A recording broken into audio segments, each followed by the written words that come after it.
এই দেশের ধর্মপ্রাণ মুসলমানদের একটা ঐক্যবদ্ধ প্ল্যাটফর্ম হেফাজতে ইসলাম।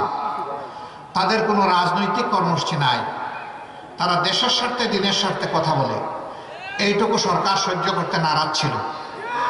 এই জন্য 13 সালের 5 মে আমরা তখন জেল থেকে আমরা এই দৃশ্য দেখেছি।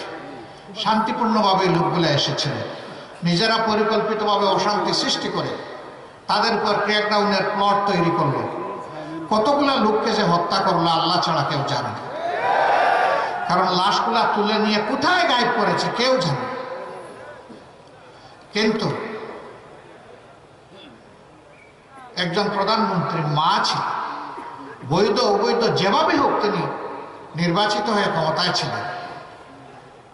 তিনি শেষ পর্যন্ত উপহাস করে, এই জীবন এই রক্তের প্রতি উপহাস করে বললেন, শাপলা চত্বরে কোনো রক্ত জড়ে নাই, ওইগুলা ছিল রং ছিটানো। মানবতার প্রতি কত বড় অপমান, কত বড় উপহাস। তার আরেক মন্ত্রী, একসময় তিনি কৃষিমন্ত্রী ছিলেন, খাদ্যমন্ত্রীও ছিলেন, ডক্টর আব্দুর রাজ্জাক সাহেব, তিনি বললেন এবারকার ছাত্রদেরকে হুঁশিয়ারি উচ্চারণ করে এই 24-এ বলেছিলেন, বাড়াবাড়ি করবা না, বাড়াবাড়ি করলে শাপলা চত্বরের ভাগ্য বরণ করতে হবে। রাত 12টার পর সব কিছু আমরা সাফ করে দিয়েছিলাম। এরকম উপহাস করে উনি বলে নাই? তিনি আত্মস্বীকৃত খুরি।